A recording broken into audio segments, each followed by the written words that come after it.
Good morning, children. Today in English, in class 11, we will continue the play Mother's Day. Annie Pearson and Mrs. Fitzgerald discuss Annie's problems. Mrs. Fitzgerald is a fortune teller and she's also learned some magic when she lived in the East with her husband. And she is predicting Annie's future and her fortune. She advises Annie to be strict and become the boss in the family. She feels upset to see Annie Pearson not being treated well by her family, that George Pearson, the husband, ill-treats her, and the two children also treat her like an unpaid domestic servant. Nobody ever requests her. Nobody is ever grateful to her. So obviously, because of all these conditions at home, Annie Pearson is not happy. She's the way her life is going on. So that is what Mrs. Fitzgerald suggests to her, that it is all depending on her, that she should put her foot down. She should be firm and stern with the family and reform the family. They need to realize and understand the mistake that they are making. Dubiously, that is, you can say that she was hesitating or doubting. I suppose it is. But I do hate any unpleasantness. Her friend is suggesting to her that she needs to put her foot down and be firm with the family. But at the same time, she is not wanting to have any kind of unpleasantness. That means if there is any refusal on her part to do any work for them now, obviously they are going to find it very strange and it is not going to be taken very well by the family. And it is so hard to know where to start. She doesn't want to disturb anybody. She does not want anybody to she does not want any form of unpleasantness at home. And she also does not know where to start and what to do. I keep making up my mind to have it out with them, but somehow I don't know how to begin. She says, I have contemplated over the matter so many times. It has gone on in my mind for a long time and feel that I need to do something about it. But then the thing is that she has a challenge. She does not know how to begin. She looks at the watch.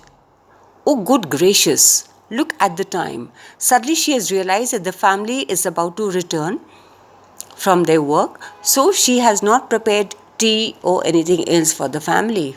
Nothing ready. And they'll be home any minute and probably all in a hurry to go out again. So she says that she has not prepared any tea. Nothing is ready for the family because they are going to return any minute, any time. And all of them naturally, this is the schedule that they follow.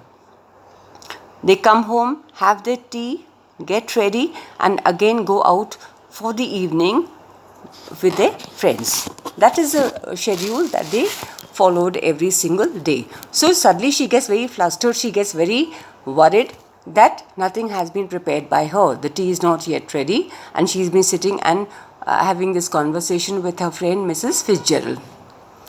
As she is about to rise, Mrs. Fitzgerald reaches out across the table and pulls her down. So that she is just about to get up and go to the kitchen to prepare tea and the rest of the things to be ready for the family. Mrs. Fitzgerald asks her to sit. Let them wait or look after themselves for once. She says that for one day, that if nothing is ready, the tea is not ready for them, they can certainly wait for some time or they can prepare the tea themselves.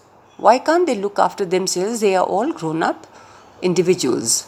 This is where your foot goes down. That is, she wants her friend to put her foot right away, right now.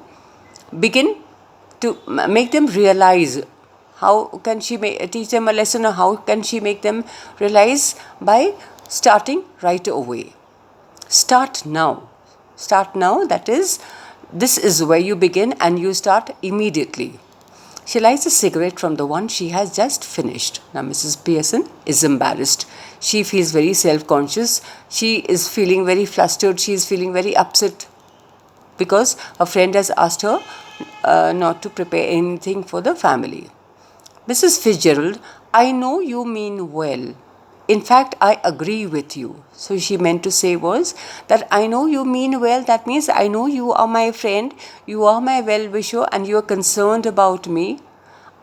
And I entirely agree with you that I need to do something to set my family right.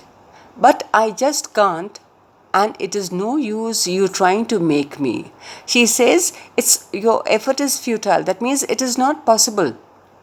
She says, I know you are concerned about me. I know you are my well wisher and my friend, and you wish that I am treated well and that I should be happy also. But your trying is going to be ineffective. It is not going to have any form of result.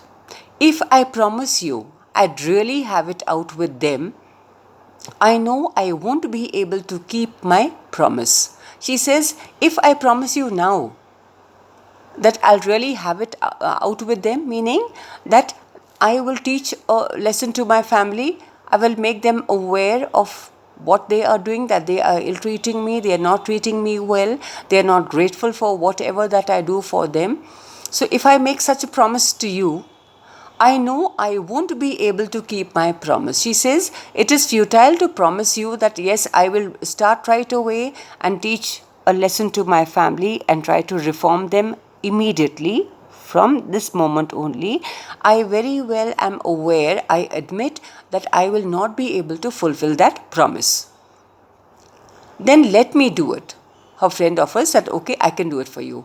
Flustered, that means she is now very, very more upset and distressed. Oh no, thank you very much. So she's immediately, her response was that I thank you for all your concern and your wishes, but I don't need your help, Mrs. Fitzgerald. But that won't do at all. That means it is not going to be acceptable. It couldn't possibly be somebody else. They would resent it at once and won't listen, and really I couldn't blame them. What she meant to say was that she does not want her help in the sense she understood that her friend will speak with the family, and that is the reason why she refused her offer. It couldn't possibly be somebody else. That means that whenever there's any issue in a family, is if the members of the family sit down and discuss and talk it over and sort out the matter, and the matter is resolved. Outsiders do not interfere in family matters. They would resent it at once. Resent means they would be angry about it. They would be bitter, and I couldn't blame them. That meant that what she meant to convey to her friend was that she was thankful for all her help and her concern, but at the same time, an outsider, Mrs. Fitzgerald is an outsider. If she interfered in the family matters and the internal matters, obviously the family is not going to like it at all. They will not appreciate. On the contrary, they would be bitter, or rather they would be angry about it. So that is the reason she tells her friend that she doesn't want her help. I know I ought to do it, but you see how it is. She says, I admit the fact that I ought to do it. That means I need to teach a lesson to my family. I need to make them realize. But this is the way, because she is a very docile person. She has never spoken up for herself. She has never spoken up for her rights. So they have all been over demanding. She looks apologetically across the table, smiling rather miserably. She smiles at her, although she's not happy about the situation, but at the same time, she is apologizing. You haven't got the idea. Mrs. Fitzgerald says that you have not understood, you have not comprehended what I am trying to convey. Bewildered. Mrs. Pearson is bewildered. That means she is confused. She says, oh, I'm sorry. I thought you asked me to let you do it. She says, what she understood was that Mrs. Fitzgerald will speak to the family, and that is how the matter will be resolved. I did, but not as me, as you. That is, yes, I promised you, I assured you that yes, I will help you, but I don't understand. You couldn't be me. That means how can it be possible? Actually, what Mrs. Fitzgerald is trying to convey is that she knows some magic, which is what, with the help of that magic, their souls will be exchanged, and that is what she is going to tell her shortly. We change places, or really bodies. You look like me, I look like you. So the plan that she has in mind is that their souls will be exchanged, but outwardly they will appear the same only. But that is impossible. How do you know? Ever tried it? That means, so Mrs. Pearson feels that it is not going to be effective, it is not going to be possible, and to which Mrs. Fitzgerald is very confident, and she says that, how do you know? Because have you ever tried it? No, of course not. I have. She says, I have. That means I know this magic and I know it is going to be effective. Not for some time, but it is still ought to work. She says that I have not used this for some time, but I know it is going to be effective. Won't last long, but long enough for what we want to do. She says it is not going to take too long, but it will be enough to teach your family a lesson and to make them realize their mistake. Learned it out east, of course, where they're up to all these tricks. So she says that this magic which she is talking about, that she says that she had learned this when she was living in the east with her husband for about 12 years, and that is what she intends to do. Thank you.